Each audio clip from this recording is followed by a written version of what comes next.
এই কথাটা আমি বলতে চাইছিলাম না, কিন্তু না বলেও পারতাছি না। তোমরা যারা স্লোগান দাও শেখ হাসিনা আসবে, বাংলাদেশ হাসবে, তোমাদের জন্য একটা সুখবর আছে।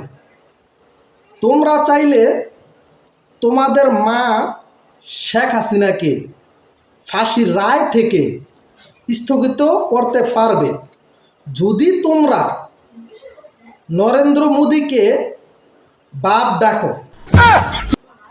ফৌজদারি কার্যবিধি ৩৮২ দ্বারা আইন অনুযায়ী স্ত্রীলোকের মৃত্যুদণ্ড আদালত স্থগিত করতে পারবে যদি সে গর্ভবতী হয়। অতএব তোমরা নরেন্দ্র মোদীর প্রতি দৃষ্টি আকর্ষণ করো আর ভিডিওটা সবাই শেয়ার করে দিবে, যাতে শেখ হাসিনার সন্তানেরা দেখতে পারে, যাতে তাদের মাকে বাঁচাতে পারে। সবাইকে ধন্যবাদ, আর আইডিটি ফলো দিয়ে যুক্ত থাকবেন।